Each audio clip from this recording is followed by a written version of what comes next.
I don't want to be all judgmental, but this is sick. It's sick and wrong.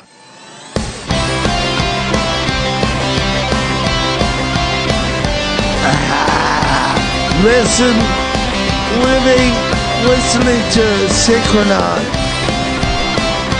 Sick and Wrong. Yes, you're listening to Synchronon. The Sick and Wrong, the world source for antisocial commentary. God, what a bunch of scumbags. Hey, Fon. Hey, Dee, how are you doing? Good. How's it going? You're on with Dee and Danny here from Sick and Wrong. Excellent. Thanks for doing the show. I know it's over the weekend, but we appreciate it.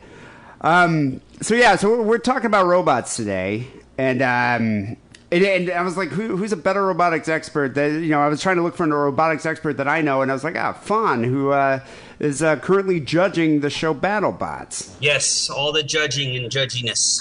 Judging, yes. Now you have an extensive robot background here. So Battlebots is in its 7th season right now, which is kind of crazy. So it was on back in was it canceled in like 2002? It used to be on Comedy Central, right? Yeah, it was a Comedy Central show, and it ran many seasons, and it was 2 seasons a year. It was kind of a crazy schedule. Yeah, I remember it being quite popular. Do you know why they canceled it?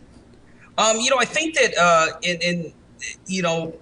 part of the robotics sport rules kind of had to be rewritten for the new series to kind of avoid the scenario we ran into at the original BattleBots. But the original BattleBots, basically what the builders had discovered is to win the event, you don't necessarily have to build a very creative robot with the rules as they stood. But you just have to build like a robot that can just has attack power? Well, it's just the sport became inundated with blocks and wedges, just basically shovers. Ones with really good pushing power. And, when those first came around, they were very, very impressive. But if you try to fill an entire sport with just boring shovers, it becomes sumo wrestling, and it becomes less like robotic combat. Yeah, I can see that. So the new rules for the ABC BattleBots is much, much better and geared way more towards creating really exciting, destructive, devastating matches that I hope will keep the show on for a very long time. Yeah, I mean, ABC decided to revive it last year, right? That is correct. Yeah, we're on our 2nd season this year. And so how do you explain the show's popularity? I mean, it's been going. I mean, it was really popular in 2002, and now that it's back, is it because this shift in I guess the robot rules? Well, I think that the new rules will help keep the show on the air. All the while, BattleBots and any of the robot combat sports, I think there's just a great appeal to robotic combat because it's boxing without people getting hurt.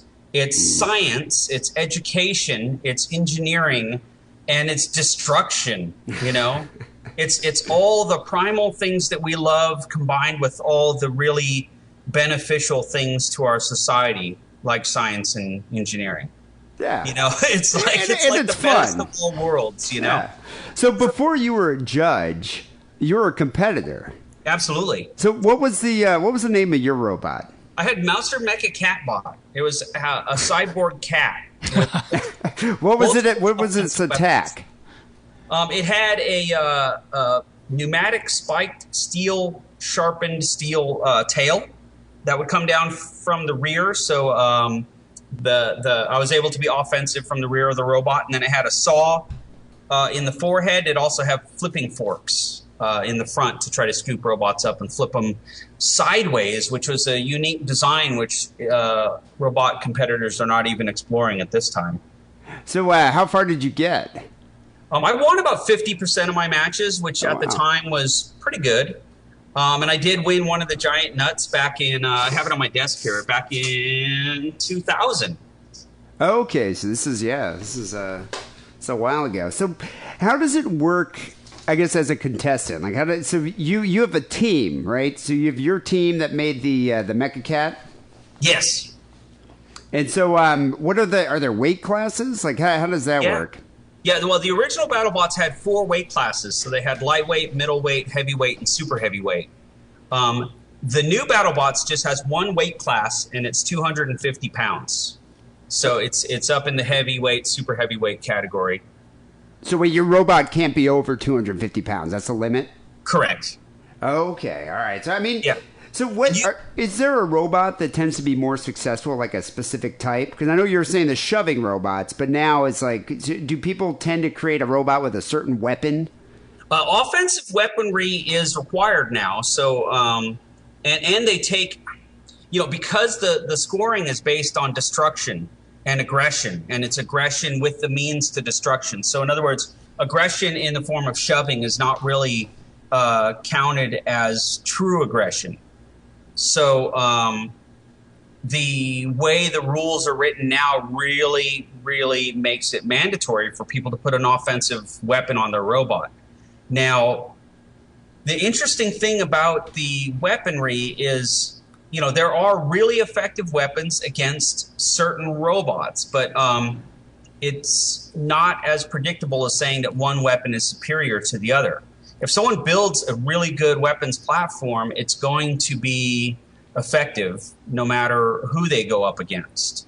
And sometimes that's a hammer, sometimes it's a vertical spinner, sometimes it's a horizontal spinner. There's flippers. Bronco goes in there and he is capable of flipping a 250-pound robot 12 feet in the air. Wow. Wow, that's crazy. And that's what I mean by perfecting the weapon. It's like you really have to just master whatever weapon it is that you choose, and it'll be effective. But most of these robots have multiple weapons, though. Yeah, well, most of them have at least the ability to self-right themselves, because if you get flipped upside down, which is very common in the sport, you don't want to be stuck there because then you're just done. It's a very anticlimactic way to go out. Most competitors actually would rather go out in pieces than to be just like with to a fall simple over. mechanical failure or something embarrassing like getting flipped over. How often does it happen that the robots just don't work? Like, it's like you sit there, you build this thing, you're finally, geared up for this battle, and the thing just doesn't operate. Well, yeah, it's interesting, actually. That's always there's always a chance that could happen. Mechanical failure used to be the dominant way that matches were won. But now people have been building these robots for so long that happens less and less, but it still does happen.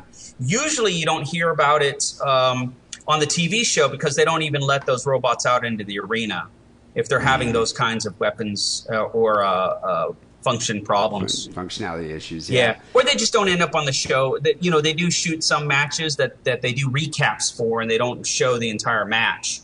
And often those are the ones with robots that just have mechanical failure. So the arena itself, isn't that equipped with weapons? Yes. Yeah, but the weapons in the arena are not turned on until the semifinals. And what is that? Is that like saws in the wall, like saw blades in the wall, or? Yeah, they have saws. They have there are saws that come up out of the floor. They have spikes that come up out of the floor. They have little plungers that just create an obstacle for robots that scoop or wedge. And then they have the hammers in the corners of the arena that used to be operated by a weapons operator. But now all the weapons are actually just random because they don't want the person operating the weapons to have any effect on who wins the match in terms of choosing a favorite. Yeah, that's the thing, because you can turn them on at specific times. Exactly. Well, they used to have someone who actually manually operated them, but there was always the question as to whether or not the person operating them. I know for a fact that he wasn't biased, but the audience, of course, want to make sure that there's a perception that there's no bias in the fighting. It has to be a pure sport, or it's not going to be considered a legitimate sport. Yeah. So, how do you get on the show? Do you actually have to audition? Well, yeah, I mean, there's rules on the websites, and basically what you have to do is apply. You have to submit your design to make sure it fits the theme of the show, because they really, originally, anyone who wanted to compete and anyone who could qualify could come fight. And we actually had like 500-600 robots show up to Battlebots when we were on Comedy Central. The first season, there was under 40 of us. the original, because we were the guys that used to go to Fort Mason and fight in Robot Wars, and then that later we started competing in BattleBots as the group that ran Robot Wars started to disintegrate a bit. The founder and the funders started to have conflicts. That was a UK show, right? Well, it actually was originally, Robot Wars was the first robotic combat sport in that genre, I guess, for lack of a better word. And it was live in San Francisco in a warehouse. There was no television, and it was just a bunch of us nerdy goofballs making robots and putting on a good show, destroying each other. And that was the time when, I would say half the matches were won by robots failing rather than robots destroying each other. It's like Robot Fight Club here. Yeah, well, we were all trying to figure out exactly how we were going to do all this stuff, because you can design the best robot in the world, and then you get out there, and then a piece of tape can come loose in your robot and end the match. I mean, it's 50% design and control, but it's also 50% dumb luck. Yeah, that's true. It really you'd never is. know. I mean, you'd have no idea. So how competitive is it? Is there a competitive rivalry, or do people actually really get intense with it? That was an interesting thing that has also changed. When we originally started fighting the robots, there was a lot of camaraderie. And with the Robo games, there's a lot of camaraderie. In the pits in BattleBots right now, there's a lot of camaraderie. If you have a competitor fighting against you, and you say your battery blows up or your speed control fries and you don't have a spare, they will loan you one. That's pretty cool. Because they would much rather beat you in the arena than try. It's not so competitive that they would try to just eliminate you from the fight. The robot competitors all really, really genuinely want to get in that arena and fight their robots. They've worked very, very hard for that moment. So any victory outside of the arena is not going to feel like a true victory. So how many seasons have you judged BattleBots? I've judged just the 2 seasons on ABC. Okay, just the past 2. Yeah. Every other time I was in as a competitor, they did feel strongly about getting at least one of the judges that competed on the original show. I was supposed to build a robot for this first season of the ABC show, and then my sponsorship fell through and I couldn't do it. And Greg and Trey, the guys that run the show, were like, well, you can't compete, but would you be willing to judge? And of course the answer was yes, without second thought. Yeah, no, that's pretty cool. Yeah, and we've all been doing this since the mid to late 90s. So it's pretty much like family. There's a good portion of us that have been doing this forever. Back to the issue of competitiveness, it was very interesting. The first season of BattleBots on television, there were about 40 of us. The second season, that's when 500 robots showed up from all over the country, and they had never competed before. And that first season, without the people who had been around for a long time, some of them, like a good chunk of them, were very competitive. And we were used to sharing how we built our robots and stuff, because we knew a lot of it was dumb luck. And what you use inside your robot isn't going to win you a match. Yeah, it's not guaranteed to work either. But and you want to go up against robots that are an even match. So the fight really is where you win, not in the design of the robot necessarily, or the parts you use in it anyway. And I remember walking up to one of the teams and looking in the chassis of their robot, and they threw a towel over it. And they were like, ooh. And I was like, whoa, okay. Wow, yeah. And then, that same person ended up becoming a really good friend, by the next season, because they realized, oh, we're taking this way too serious. What do you win? What's the final prize? It's big. It's $30,000. Oh, wow. Yeah, not bad. Let's build a robot. Bragging rights. So it's a big chunk of money. But, to be fair, these robots, you don't build robots to fight if you're worried about winning the prize, because the robots themselves, it definitely cost way more than any of the prize money you'll ever get. Yeah, I was about to ask, like, how much on average does it cost, and how long does it take to build one of these things? Gosh, it varies wildly because people do get sponsorships, and people sometimes the people who've been around doing it for a long time, they'll reuse a lot of the same parts from season to season. But you end up buying easily, probably, I'd say when you first start building the robots, double the number of parts than you actually need to test them. And then once you figure out what parts you're getting, you usually buy 2 to 4 times more of those parts to have spare parts during the event. Wow, yeah, so it can get pretty pricey. And we shoot an entire season in 1 week. Oh, wow. So the competitors have very little time between matches to do the repairs and stuff. So you end up with, enough parts to build your robot maybe 2 to 4 times. Wow. It's expensive. So what you're talking about is, like, I remember one of my friends had a middleweight. His robot was like $35,000 per season. Whoa. Mine was a lightweight, which is a 60-pound robot, which was about $4,000 to $6,000 per season. Whoa. Yeah. And so you can only imagine, and those are both lighter than the 250-pound robots. So I'm sure that those are, the one I was going to build was going to be definitely in the $20,000 to $30,000 range. Yeah, it's crazy. I didn't realize it was such an intense shooting schedule. So only 1 week to shoot the whole season. Oh yeah, yeah. And Comedy Central used to run it every 6 months. So when we were building them a year apart for the original live events, we would have a year to build the robot. So you'd take 3 months off and start thinking about it and tinkering around with buying some parts and testing them for 3 months. And then you'd spend 6 solid months really working hard on the robot. And then when we started doing 2 seasons a year, it was just, you were always working on your robot. Just immersed in the robot world. And it's not your full-time job. So you're doing this on evenings and weekends. Oh, it's crazy. Yeah, it's like a lifestyle at this point. Yeah. So as a judge, does it come down to decisions? More often than not. If you ever see the judges enter the arena, that means that it's really, really close, and it's by 1 point. Wow. Usually the matches are won by more than 1 point, and so that makes it very easy for us. But every once in a while, there's 1 point that could sway it, and we want to be extremely fair with the competitors because for me, and I'm sure it's the same way with the other judges, but for me, I know how much labor and passion and energy goes into creating these robots.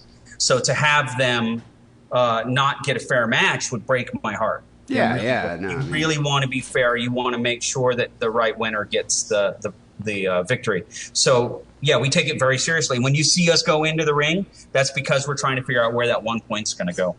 So Fon, we actually had you. There's a reason why we had you here. We wanted to talk to you on the show. Other than that, we're Battlebots fans, but also, so last week was the first time police officers have ever used a robot to kill a suspect, and it's unprecedented. And so now it's like it opens up a tinderbox here of ethical implications. But how do you feel about a robot being weaponized in that manner? As long as the robot is not autonomous, I don't feel it's a bad thing. Well, that's the thing. It's the robot was strapped with an explosive and someone was controlling it. So how different is that than someone using a sniper rifle? It's not. It more or less it's the same thing. Or a drone. They've been using drones overseas, of course, for quite a while. And a lot of times they're piloted from the United States. They might be flying missions in the Middle East. To me, it's like, I think anything that brings humans out of harm's way is good. And if wars can be fought the way Battlebots is, fantastic. Let's put robots against robots. Well, that's what makes...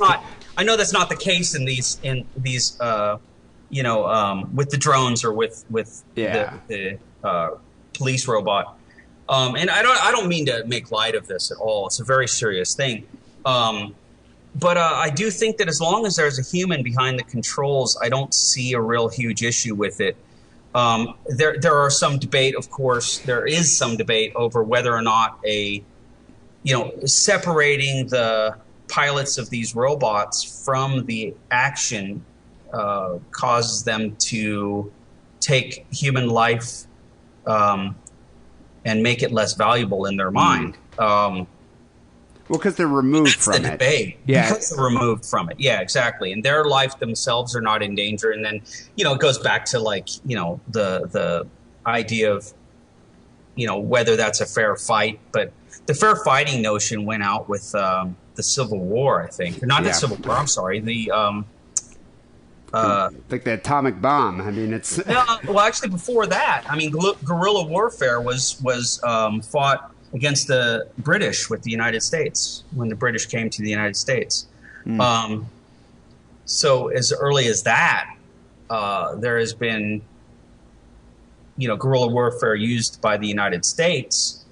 It's that's the thing. I mean, if technology exists that can allow police officers to do their jobs more safely, then why wouldn't they employ it?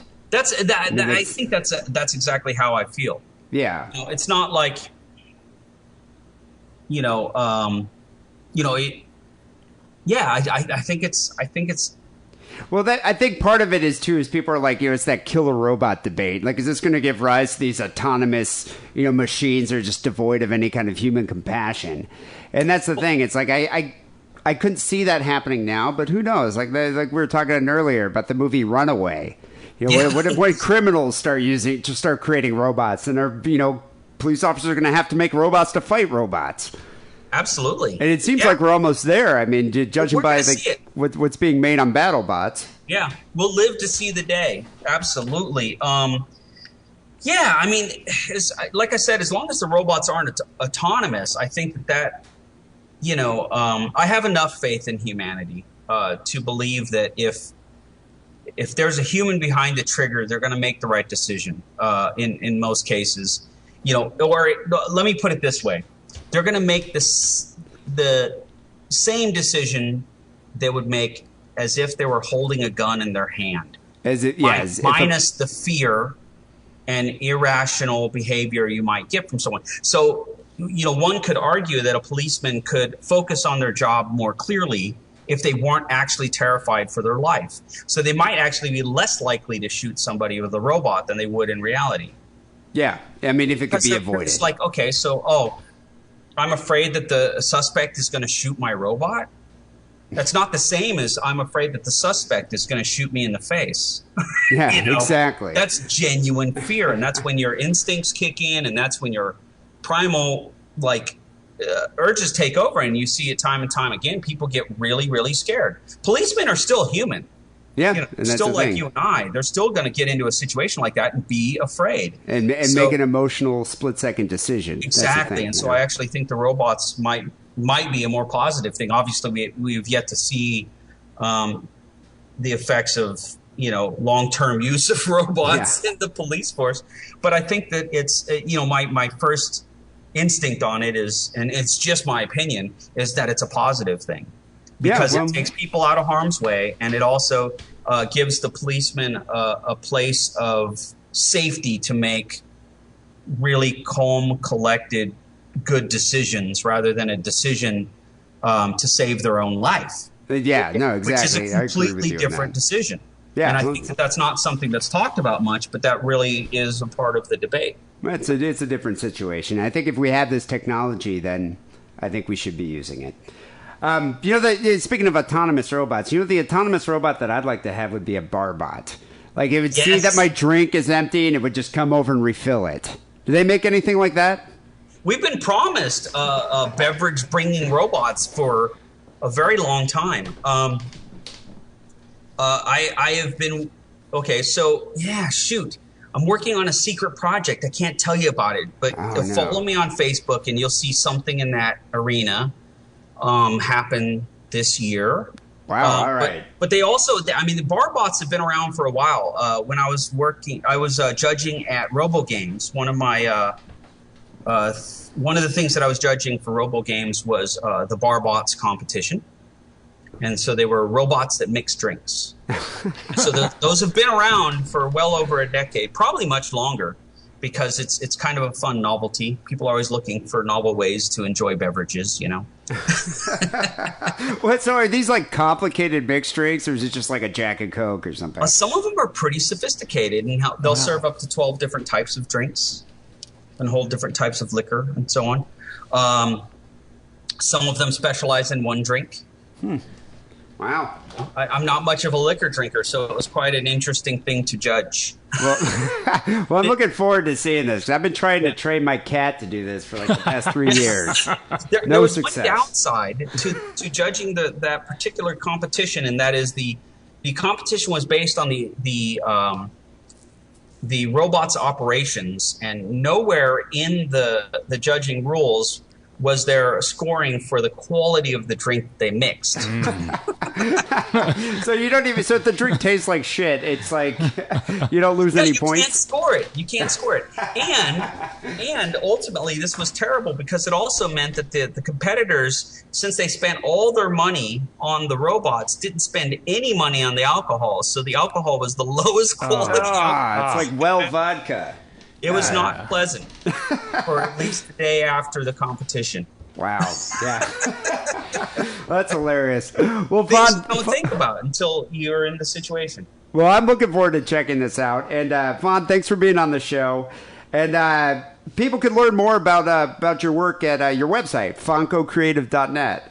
Yep, I'm also on Twitter, Instagram, and Facebook at Fon H. Davis. And you can watch Fon judging Battlebots this season. Yeah, and then we're launching a new show this coming Tuesday called Super Fan Builds. That's going to be available on Go90. Oh, wow. Nice. And then I'm also on 2 episodes of Cake Masters on Food Network. Wow. What is that, like a cake competition?